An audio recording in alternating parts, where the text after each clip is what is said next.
그늘이 넓은 나무 밑엔 새들이 모이고 가슴이 넓은 사람 밑에는 사람들이 모인다는 말이 있습니다. 이처럼 많은 사람들을 품고 영향력 있는 삶을 살아가기 위해선 우린 그릇을 키워야 하는데요. 우리 자신을 돌아봤을 때, 어떤 때는 그래도 내가 긍정적이게 사람들에게 좋은 영향을 끼친 것 같다고 느낄 때가 있고, 컨디션이 안 좋을 때 괜히 감정적이게 사람을 대할 때는 나는 그릇이 작은가 싶기도 합니다. 여러분은 어떠신가요? 내가 그릇이 큰 사람인 것 같으신가요? 작은 사람인 것 같으신가요? 오늘은 그릇이 큰 사람이 되기 위한 방법 4가지를 소개해 드리려고 합니다. 오늘 이 영상을 통해 좀 더 나의 마음가짐을 확인하고 많은 사람의 그늘이 되어줄 수 있는 그런 영향력 있는 사람이 되셨으면 좋겠습니다. 그릇이 큰 사람이 되기 위한 방법 첫 번째, 어떠한 경우에도 될 방법만 찾는다. 여러분들 중에 항상 나만 너무 문제가 많고 왜 하늘은 나에게만 이런 시련을 주시는가 하며 한탄하고 계신 분 계신가요? 그런 분들은 정말 좋은 신호를 받고 있는 것입니다. 그 이유는 너가 이 문제를 해결한다면 너는 더 큰 사람이 될 거야. 그릇이 커질 거야. 라고 신호를 보내는 거거든요. 즉, 여러분의 그릇을 키울 수 있는 사인 또는 성장할 수 있는 신호입니다. 하지만 우리는 그 사인을 긍정적으로 바라보며 될 방법을 생각하는 사람이 있는가 반면 부정적으로 생각하며 나는 할 수 없어 라며 좌절하는 분들 계실 거예요. 여기서 그릇이 큰 사람은 이렇게 행동합니다.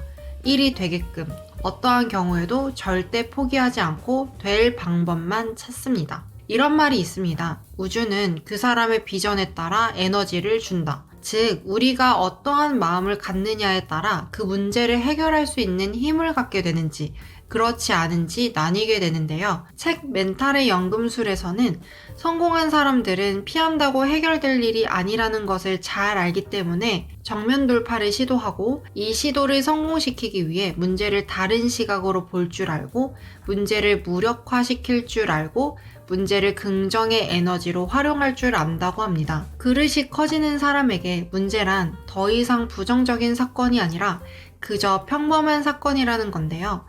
부자들은 자신의 문제를 제압하지만 빈곤한 사람들은 자신의 문제에 제압당한다고 합니다. 따라서 문제가 너무 큰 것이 아니라 나의 그릇이 너무 작은 것이고 내가 성장을 거듭해 문제를 충분히 소화해낼 만큼 그릇이 큰 사람이 되어야 합니다.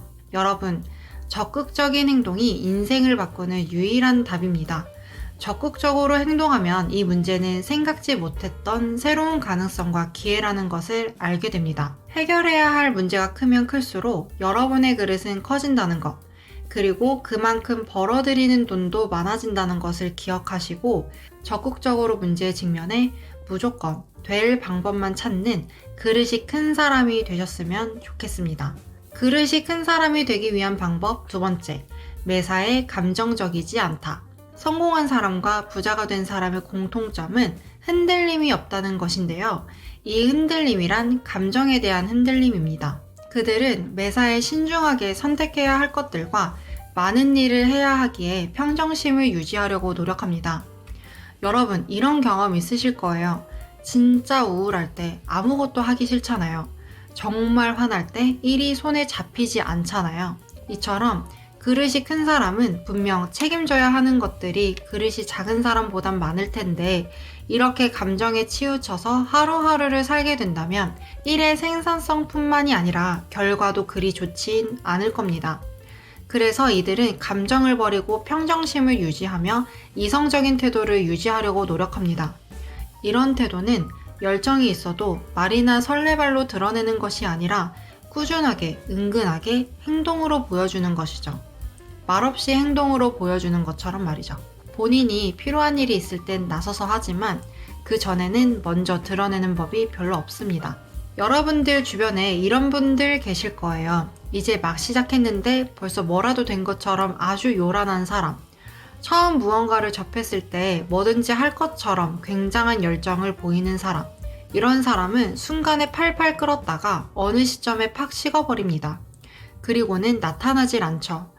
이런 것이 그릇이 작은 사람들의 공통된 특징입니다. 이런 말도 있잖아요. 책 한 권 읽은 사람이 가장 무섭다. 이렇게 그릇이 큰 사람들은 끈기가 오래 가면서 내공이 강해지고 하기 싫을 때나 힘들 때나 귀찮거나 괴로울 때에도 포기하지 않고 목표를 향해 꾸준히 나아가는 힘이 있습니다. 감정적이지 않다는 것은 행동의 일관성을 보여주는 것이고, 행동의 일관성을 보여주는 것은 내가 나를 통제한다는 것입니다.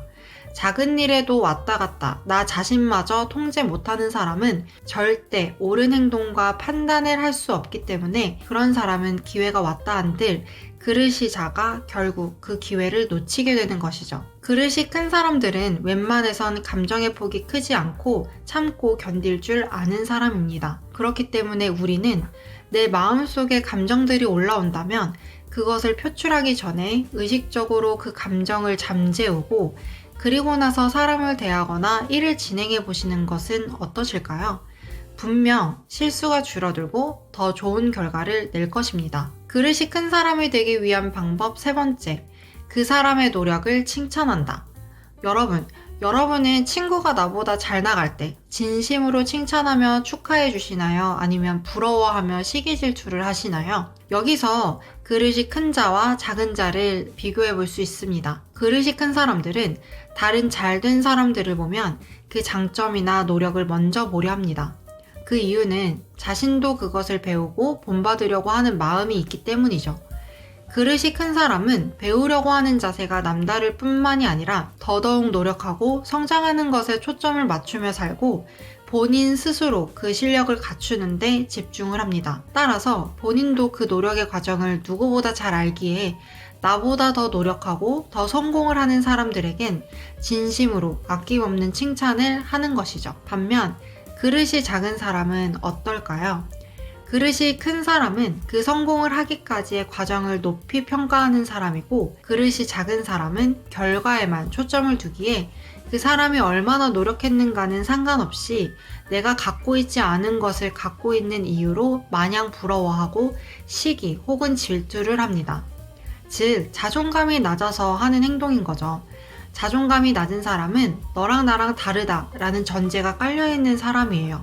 그래서 부러워하고 시기 질투를 합니다. 반면 자존감이 높은 사람은 절대 그렇게 행동 안 해요. 왜? 너랑 나랑 다른 게 아니고 내가 방법을 몰라서 그런 거니 방법만 알면 나도 할 수 있어 라는 태도가 있기 때문입니다. 이게 차이점인 거죠. 그래서 우리가 그릇을 키우기 위해선 절대적으로 성공한 사람들을 증오하시면 안 됩니다. 우리는 어떻게 그들이 성공했는지 그 마인드와 실행력 등등을 배우려고 해야 합니다. 모든 것에는 방법이 있기 마련이고 그 방법을 알고 그대로 실천을 하면 우리는 비슷하게 성공할 수 있는데, 내가 갖고 있지 않다고 그 사람을 미워하고 질투한다면 배울 방법은 절대 없게 되는 거잖아요. 그럼 우린 절대 성공할 수 없고 그릇을 키울 수가 없습니다. 또 그릇이 작은 사람들은 어떻게 하면 빠르게 성공할까라는 편법에 관심을 갖게 됩니다. 하지만 그릇이 큰 사람은 당장의 작은 결실에 연연하지 않고 멀리 보고 실력에 집중합니다. 여러분은 멀리 내다보는 그릇이 큰 성공할 사람인가요? 아니면 당장의 결실에 연연하는 그릇이 작은 성공할 수 없는 사람인가요? 저는 우리 모두가 성공한 사람에게 배우려고 하는 자세를 갖고 편법이 아닌 진짜 실력을 쌓는 데에 집중하는 사람이 되셨으면 좋겠습니다. 그릇이 큰 사람이 되기 위한 방법 네 번째, 큰 것을 위해 희생한다. 세계적으로 성공을 일궈낸 사람들은 성공 외에 모두를 포기한 사람들이었습니다. 그들과 우리의 차이점은 그들은 자는 시간, 밥 먹는 시간을 제외한 모든 시간을 본인의 일에 쏟았다는 건데요. 우리가 꼬박꼬박 여행을 갈 때 그들은 성공을 위해 여행을 포기했고, 우리가 넷플릭스를 정주행할 때 그들은 그렇게 재밌는 넷플릭스를 포기하고 일을 했다는 겁니다. 그만큼의 성공을 위한 희생이 있었기에 오늘날 전 세계가 환호하는 사람이 될 수 있었던 것이죠. 세계적인 세일즈 트레이닝 전문가이자 4천억 부자인 그랜드 카도는 이런 얘기를 했습니다. 성공한 사람들은 성공에 대한 대가를 이미 지불했다. 성공한 사람들은 보이는 것 이면에서 많은 것들을 포기했고 그 대가를 분명히 지불했다고 하는데요. 그것이 바로 성공을 위한 첫 번째 규칙이라고 합니다. 우리는 좋아하는 무언가를 얻기 위해 반드시 무언가를 포기해야 합니다. 그 이유는 포기하지 않으면 우리의 집중력과 에너지가 분산돼서 몰입을 하기 어려운 상태가 되기 때문이죠. 마치 희석되는 느낌처럼. 하지만 많은 사람들은 이 희생을 이해하지 못하고 열심히 일하고 늦게까지 일하는 것을 싫어하고 피하려고 합니다. 여러분은 어떤 삶을 원하시나요? 평범한 삶을 원하시나요? 부자의 삶을 원하시나요? 혹은 현재 원하지 않은 삶을 살고 계신가요? 원하던 삶을 살고 계신가요? 그럼 우리가 평범해서 부자로 원하지 않는 삶에서 원하던 삶으로 가려면 어떻게 해야 할까요? 맞습니다. 바로 지금 위치에서 떠나야 합니다. 어디로? 부자가 될 수 있는 삶의 방향으로. 어디로? 내가 원하던 삶을 이룰 수 있는 방향으로 완전히 바꿔야 해요. 새로운 방향으로 가기 위해 가장 먼저 바꿔야 하는 것은 일단 머리를 비우는 것입니다. 기존에 낡아빠진 생각들을 모두 버리시고 거지 근성, 가난한 마인드를 모두 싹 비우시고 부자 마인드, 습관, 태도를 채울 공간을 만드시는 것부터 시작해 보시는 건 어떠실까요? 그러다 보면 내 안에 부자의 방향이 설정되어 그곳으로 인도하는 것을 경험하실 수 있으실 겁니다. 지금까지 그릇이 큰 사람이 되기 위한 방법 4가지를 소개해 드렸습니다. 일을 잘한다는 것, 부자가 되는 것, 그릇을 키우는 것, 결코 모두 쉽지 않습니다. 하지만 정성을 다하고 끈기 있게 포기하지만 않는다면 언젠가 결국 잘하게 됩니다. 하루하루 삶을 대하는 좋은 태도로 변화하고자 노력한다면 우린 언젠가 결국 우리가 원하는 모습대로 삶을 살아가게 되는 거겠죠. 우주는 그 사람의 비전에 따라 에너지를 준다라는 말을 다시 한번 꼭 기억하셔서 용기 있게 우리의 삶을 만들어 나가는 저와 여러분 되셨으면 좋겠습니다. 지금까지 그릿그릿TV였습니다. 오늘의 영상이 도움이 되셨다면 구독, 좋아요, 알림 설정 부탁드리겠습니다. 시청해주셔서 감사합니다.